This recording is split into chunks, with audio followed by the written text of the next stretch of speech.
En nombre del Padre, del Hijo y del Espíritu Santo. Amén. Amados hermanos, en nuestro Señor Jesucristo, nos encontramos en el segundo domingo después de Pascua, la Pascua que nos recuerda que nuestra mirada debe de estar puesta en el cielo, que nuestra patria, la verdadera patria, es la eterna, la patria del cielo, bienaventurada en la eternidad de la gloria de Dios, y que este mundo es efímero, pasajero. Todo pasa. Tempus fugit, porque el mismo tiempo es ininteligible sin la eternidad. Metafísicamente hablando, es incomprensible el tiempo sin la eternidad,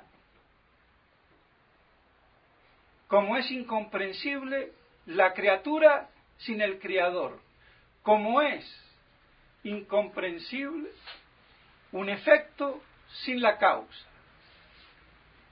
Pues bien, así entonces la Iglesia nos recuerda ese paso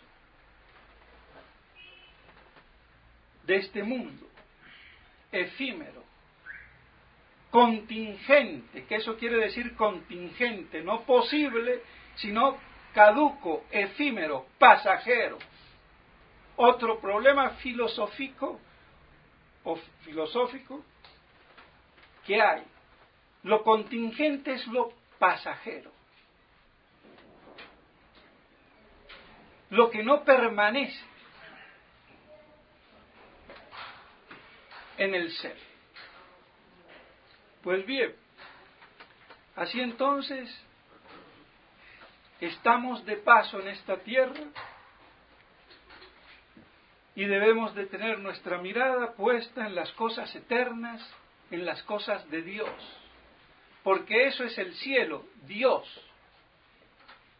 En primer lugar, es Dios. Pues bien, mis estimados hermanos, así en este domingo de hoy, nuestro Señor se define como el buen pastor. El padre Castellani dice que es el pastor hermoso, kalos. En griego, kalos es hermoso. Pero bueno, la Vulgata traduce bueno, ágatos. Pero poco importa, de todos modos, lo bueno es hermoso, porque la hermosura y la belleza es parte de la bondad, aunque también de la verdad. Pero bueno, de todos modos, esa definición que nuestro Señor hace, Él no dice, yo soy el rey, y era el rey de reyes. Yo soy el buen pastor. El pastor que da su vida por las ovejas, no como el mercenario que procura su propia merced. De ahí viene mercenario, asalariado, busca la paga, el beneficio.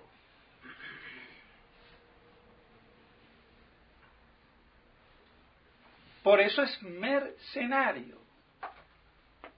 No está por las ovejas. No está por apacentar las ovejas, y menos de dar la vida por las ovejas, que eso es lo que hace nuestro Señor. No solamente es pastor, sino que es pasto. Se da a sí mismo todo lo que tiene, su vida humana, como hombre, la sacrifica la Santísima Trinidad, en beneficio también por la redención de nuestros pecados. Da su vida por las ovejas. El mercenario, ni se diga, huye. Y el lobo arrebata, dispersa el rebaño. Y así, con esta imagen del buen pastor, se dedica también a las vocaciones, y pobres vocaciones, ¿A dónde van? Hoy en día, a ninguna parte, a quedarse en casa, porque más vale ser un buen basurero o carnicero que un mediocre cura mal formado en esta hecatombe tremenda de confusión filosófico, teológico, litúrgica y de cuanto se diga. No hay hoy en día seminarios a donde uno pueda dirigir una vocación. Es lamentable, es apocalíptico. Pero eso sí, con vocación o sin vocación, yo por eso no voy a meterme en cualquier parte.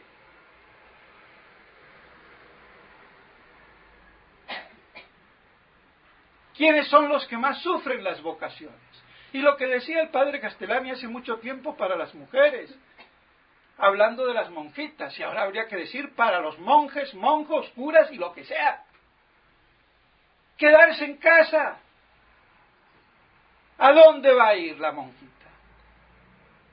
¿Quiere llevar vida religiosa? Quédese en casa, cuida a su papá, a su abuela y aguántese. Y hace lo mismo que hace en el monasterio, en su casita. Pero por lo menos no le corrompen la cabecita. Entonces es lamentable. Dicho sea de paso. Eso nos muestra la envergadura de la crisis. No hay estamento que no sea afectado. Y no hay verdad que no sea adulterada, violada y sodomizada, es decir, invertida. Porque el problema de la sodomización, aún moral, tiene su connotación y fundamento teológico, como dice Santo Tomás, comentando la epístola a los romanos en su primer capítulo. Para que se den cuenta cómo se conculca la naturaleza de Dios con la idolatría. Entonces, a ver si se dan cuenta por la inversión que ellos tienen en sí mismos de la naturaleza y del instinto, tienen un pequeño reflejo de la inversión que hacen con la idolatría, con la naturaleza divina. Y por eso hoy la homosexualidad, la sodomía, instaurada jurídicamente, es el contrasello de la satanocracia legislativo, jurídico, política de este mundo impío que reina hoy más que nunca el príncipe Satanás. Porque hacer de eso un derecho, desinversión y una libre expresión del hombre es la obra de la satanización social de la humanidad. Y es una obra judeo-masónica que tiene a Satanás por padre. Y por eso la tienen que refrendar todos los gobiernos, les guste o no les guste. Y por eso hoy la sodomía es ley.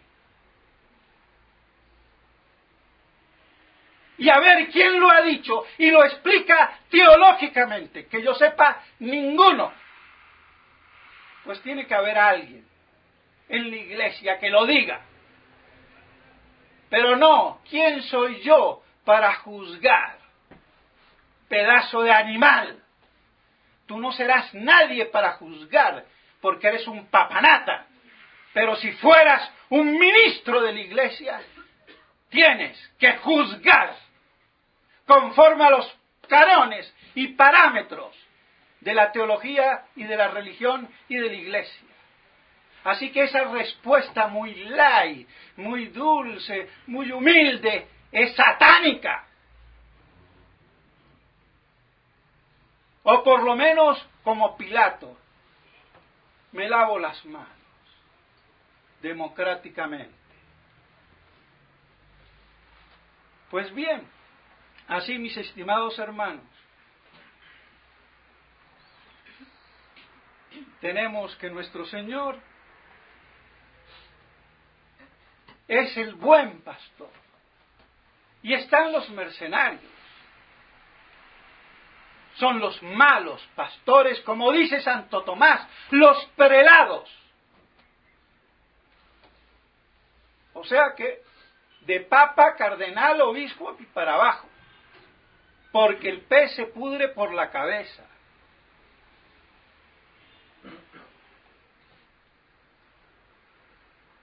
Pero él tiene otras ovejas que no son de este aprisco. Y aquí la gran promesa de todas las Escrituras para que haya un solo rebaño bajo un solo pastor. La gran promesa. Ese redil unificado en Cristo Rey.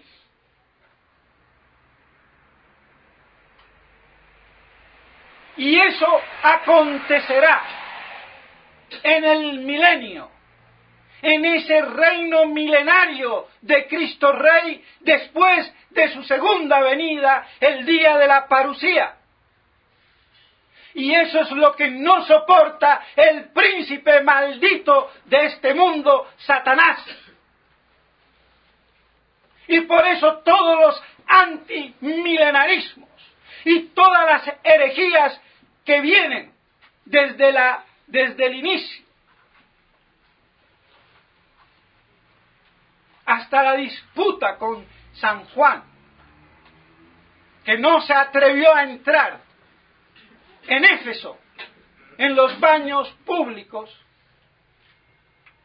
los saunas de aquella época, los baños públicos que todavía existen, en Siria existen, en la mañana se bañan los hombres, en la tarde las mujeres, o al revés.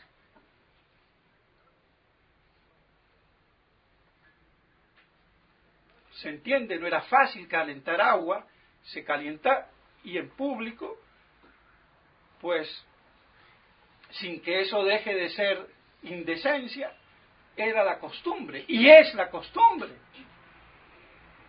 Pues bien, sabiendo que estaba Cerintios dentro, dijo, no entremos, no vaya a ser que se nos caiga el techo encima con este tamaño de hereje. Así de categórico era. Ni entró. Y era un baño. O sea que con el hereje, ni tu tía. Pues bien, por eso entonces, esa tirria teológica, judaica, contra el milenio. Y las herejías que salen de ahí, como las de Cerintios. Pero bueno, de todos modos está claro, un solo rebaño bajo un solo pastor. La gran profecía apocalíptica, que no puede ser antes. Y esa será la gran restauración, la única restauración cosmológica, total, por la cual el mundo inorgánico y orgánico y animal gime, esperando el día de su redención, para que la maldición de Adán y la antes de Adán, con los abrojos y espinas que existían antes de que el paraíso fuera preservado, con la caída de los ángeles en el cielo de los malditos se disipe, se acabe, se finiquite. Y así, sin el mundo maldito, nuevos cielos y nueva tierra de bendiciones y promisiones, de la cual Tierra Santa era un pálido reflejo. Esto es escriturístico y patrístico. Otra cosa es que el clero, indocto y mediocre, no lo tenga presente.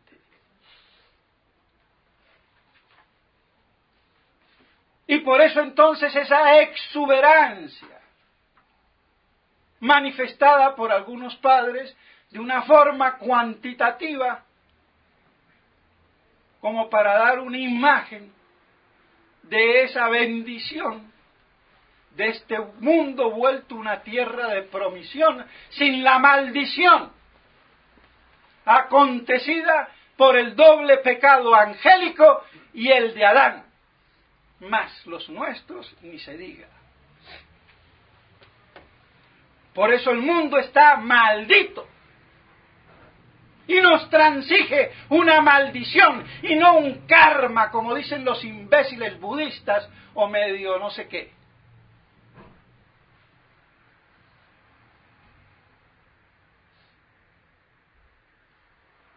Pues bien, así entonces tenemos ese milenio, que no es el cielo, que es una antesala. Y reuniendo nuestro Señor todo bajo sus pies, entre la primera y la segunda resurrección, entonces entrega su reino al Padre. Y así como el Padre es la fuente de toda divinidad en Dios, vuelve al Padre lo que ha sido creado por la Santísima Trinidad, que sale del Padre y vuelve al Padre. Y así se hace ese círculo perfecto. Todo procede de Dios y vuelve a Dios. Pero estas cosas no se las conoce ni teológica ni espiritualmente. Y entonces vienen las devocioncitas de pacotilla, de corte voluntarista, pero que no nutren el alma y la inteligencia. Y el alma vive de verdades, no de veleidades. Y así entonces tenemos, mis estimados hermanos, prefigurado en plena Pascua o tiempo de Pascua, el reino de Cristo Rey, de la Iglesia, del triunfo de la Iglesia, post-apocalíptico, no antes, que es lo que no quieren entender los falsos restauracionistas, voluntaristas, judaizados, por su estrechez mental, teológico, espiritual y exegética. Esa será la plenificación de la Iglesia. Y allí tendrá lugar las famosas profecías del gran monarca Cristo Rey y del gran profeta, el Papa, que ya no reinarán en Roma, sino en Jerusalén durante esos 1000 años, sean definidos o indefinidos.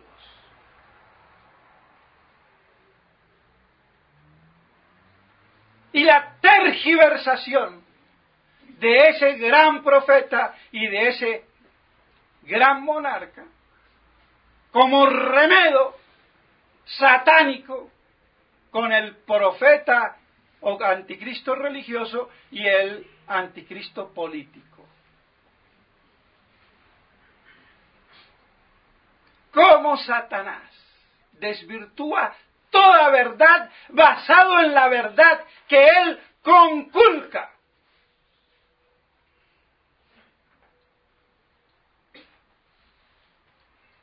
Y pues bien, mis estimados hermanos, así tenemos esa gran promesa.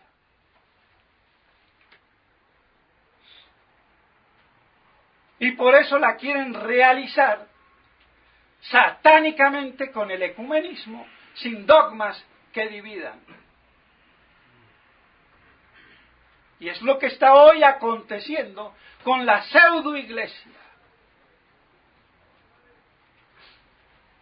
institucionalmente instaurada con el maldito Concilio Vaticano II, donde se les metió el humo de Satanás. Y todavía los tarados no se han dado cuenta por dónde entró. Pero si abrieron las ventanas y las puertas, y todavía no saben cómo. ¿Serán imbéciles?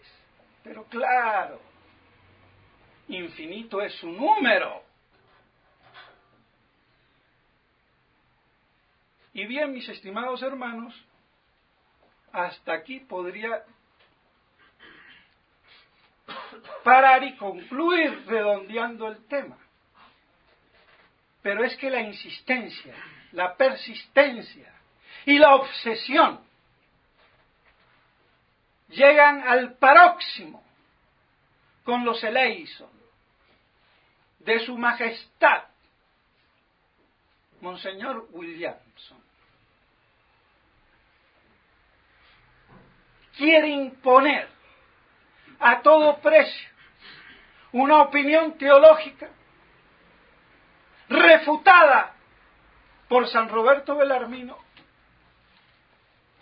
Pero lo más grave no es eso, es la intención o la finalidad a lo que eso conduce, de impedir que los fieles saquen la única conclusión teológica que se evidencia cada vez más de la impostura, de la ilegitimidad de la Roma apóstata. Y quiere convalidar, contramar viento y marea, que el pueblo fiel saque la conclusión. Y por eso está refrendando como puede, sacándose los ases de la manga con teorías trasnochadas para que no se conculque la legitimidad de esa usurpación. Eso es lo grave de él. Si se da cuenta o no, pero hacia allá va el agua al molino. Y todos los que le hacen el juego. Y eso no es posible, mis estimados hermanos. Eso es trabajar para la contrarrevolución satánica y anticristiana con el nombre de tradición, con el nombre de Monseñor Lefebvre. Eso es indigno y traición. Porque la tesis en sí, pues bueno, San Roberto Bellarmino la consideró y la refutó. Cayetano y Suárez, de escuelas opuestas, avalando la misma tesis, que un papa hereje, porque no podían negar que podía caer en herejía, pero entonces tiene que ser declarado por el concilio. y San Roberto Belarmino las refuta. Entonces, que no me vengan a decir a mí que están guiados por San Juan de Santo Tomás, que sigue a Cayetano en esto, y que Cayetano es el gran tomista. Porque no es ni gran ni tomista. Tenía más afinidad con Suárez. Y de hecho, en este problema teológico, son los dos exponentes de la misma teoría. Si es que estos no se han dado cuenta todavía. Porque ni habrán leído lo que dice Da Silveira, porque esto no me lo invento, está ahí.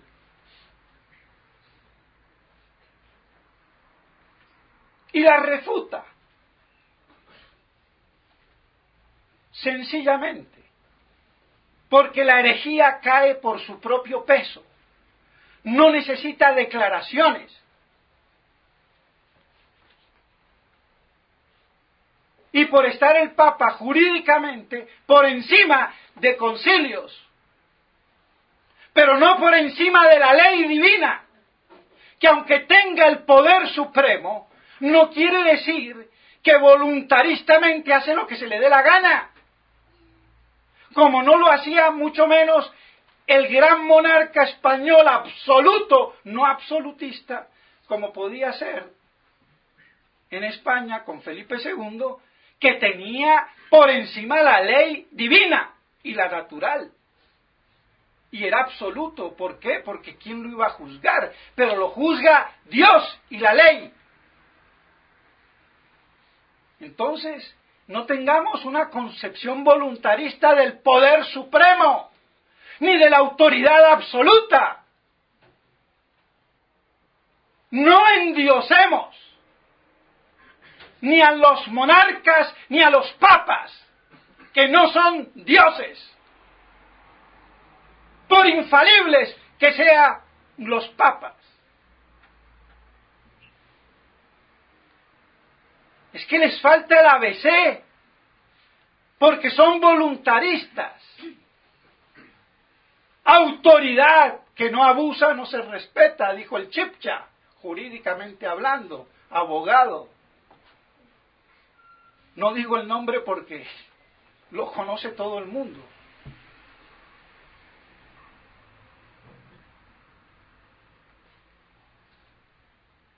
Y a mí me lo dijo en confianza. Que yo le dije, hombre, no digas esa estupidez. Pero bueno, y hablando como amigos. Pero vean, la cosa, el tamaño de la desproporción, de la aberración del concepto. Entonces, si Cayetano fue refutado y tomista, y tenía la misma posición que Suárez, antitomista, entonces no me vengan a decir que Cayetano tomista, y de tomista poco, porque fue uno de los primeros comentadores que más tergiversó y ayudó a que Santo Tomás fuera desconocido dentro de la orden de los dominicos.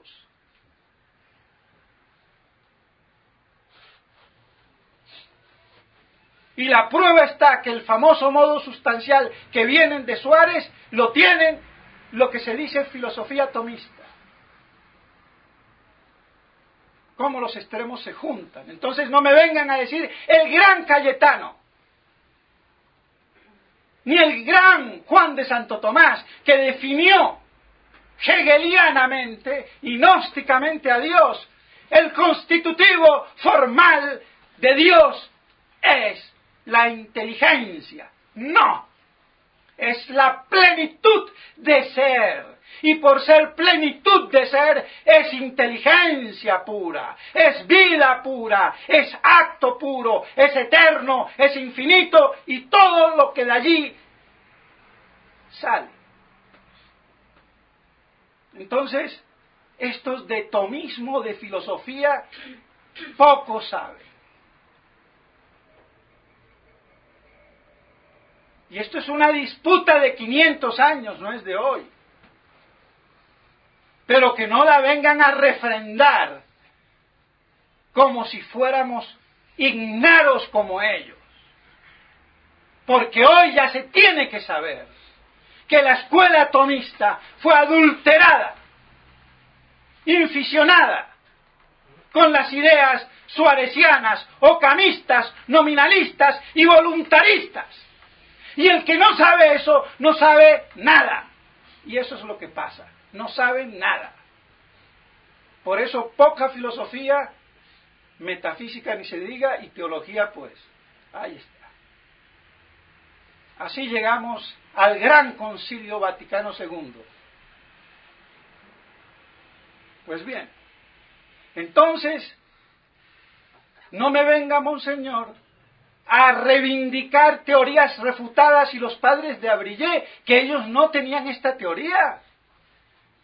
Y eran de tendencia sedevacantista, pero como ahora les conviene tener un obispo, porque no pueden vivir sin obispo, como la mujer que no puede vivir sin marido, si se le muere.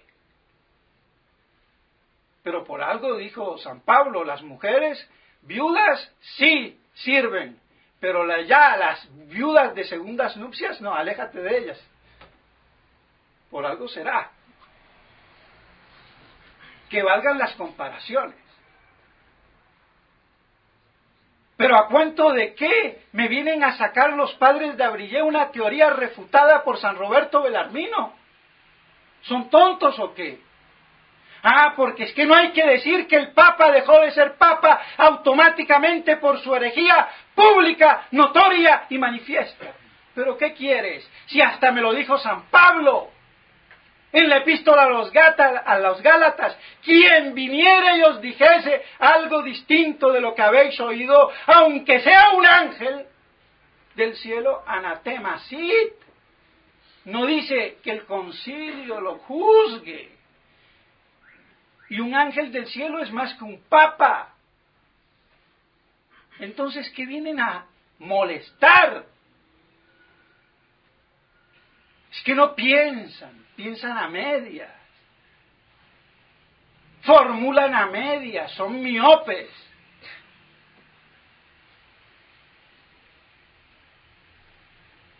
Por eso están con el ritintín. No se puede decir. ¿Cómo que no?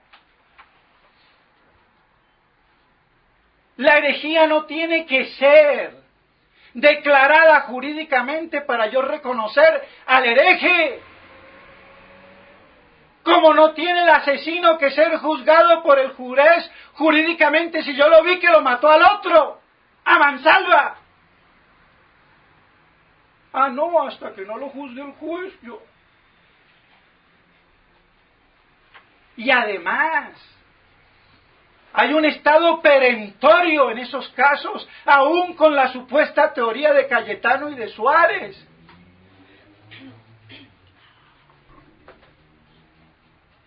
Porque si está el problema que debe de ser juzgado por la Iglesia, entonces es un papa a título precario, hasta que no se lo declare. Hay que frenar la obediencia, la sumisión, hasta que no haya la declaración. En ese supuesto caso, como hizo San José, se retiró. Pero es que estos, ¿qué? Es increíble. Y ahora con la situación actual, ¿quién va a juzgar qué cardenales, qué obispos, si son todos de la misma ralea?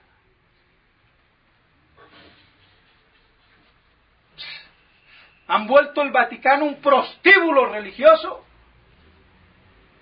Así de claro. Entonces, ¿qué? Por eso esto es apocalíptico, mis estimados hermanos, no hay más. La Iglesia no la arregla a nadie ya, y queda reducida a su mínima expresión, y no como dice el padre Juan Carlos Ortiz, que ¿a dónde va a quedar la Iglesia si decimos que no hay papa? ¿Y a dónde está tu Iglesia, pedazo de tarado, con un papa hereje? ¿O de qué Iglesia me hablas? ¡Por Dios! Es que el mismo argumento, ¿cómo puede ser una iglesia pontificando en la herejía y en el error, ser la representación de la iglesia visible de Dios? ¿O no se dan cuenta? Pero es que no quieren admitir que la iglesia está siendo reducida a su mínima expresión, donde quedará a niveles individuales y domésticos, como decía el gran cardenal Pi. Pero no, ellos quieren todavía la iglesia pomposa, restauradora, que les da el poder clerical con la cual ellos han mangoneado en el nombre de Dios. Mercenarios. No apacientan las ovejas con la verdad. Y por eso les interesa la oficialidad. Y por eso Monseñor Williamson y Monseñor Ford y Monseñor Felé están en el mismo cuento. Nada más que uno está en el vértice norte y el otro en el sur. Pero ambos miran para el centro. Falsas resistencias. ¿Y a quién destruyen? A los fieles. Y a los que antes que ellos dieron el grito de alarma y que ellos cobardemente no respaldaron y siguen combatiendo.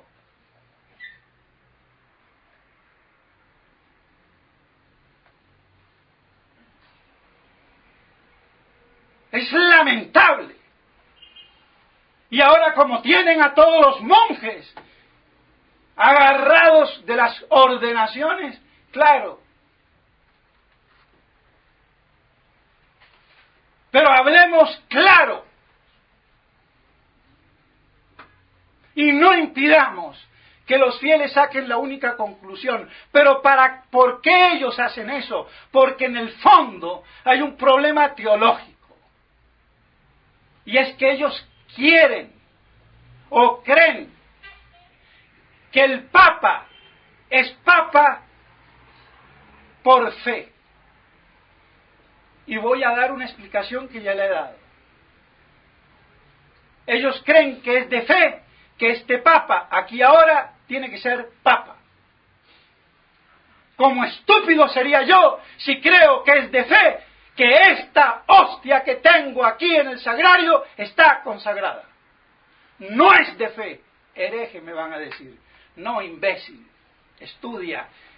Entiende, intelige, distingue, ordena, que eso es lo propio del sabio. ¿Qué es lo que es de fe? Dice Santo Tomás. No que esta hostia esté consagrada, sino que toda hostia, válidamente consagrada, tiene la presencia real, pero que esta o la otra esté consagrada, puede haber imponderables que hagan que no sean así, voluntarios o involuntarios.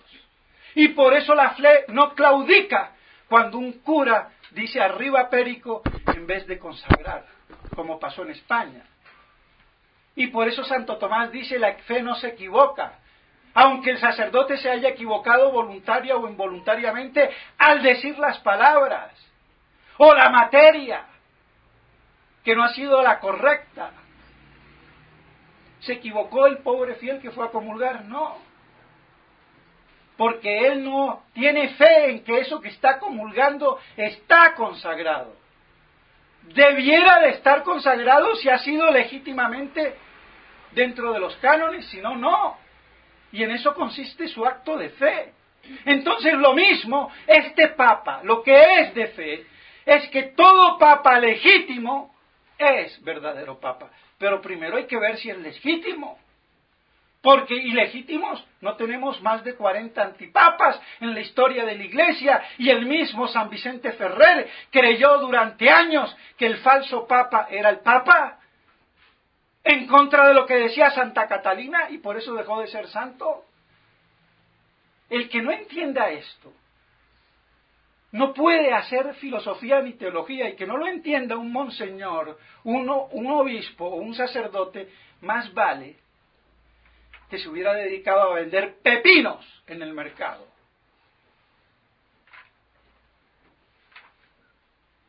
Las cosas como son. Entonces, no hagamos de fe lo que no es de fe y aceptemos el contexto apocalíptico de esta reducción de la iglesia a un pequeño rebaño reducido a dimensiones domésticas e individuales, y aceptemos que la única esperanza es la parusía, aunque el día y la hora no lo sepamos. Y a eso es lo que va también implícitamente el Evangelio de hoy. Otras ovejas que no son de este aprisco, para que se haga un solo rebaño bajo un solo pastor. ¿Qué más tenemos? ¿Qué más esperanza? ¿Qué más fe? Y eso nos permitirá aguantar hasta el fin, si Dios quiere. Pues bien, mis estimados hermanos, perdónenme, me alargué, no es culpa mía. Ya me puedo justificar, antes sí era culpa mía, ahora ya puedo decir que no. Pues bien, y que la Santísima Virgen María nos ayude a guardar estas cosas en nuestra alma para enriquecerla y así mantenernos firmes en la fe. En nombre del Padre, del Hijo y del Espíritu Santo. Amén.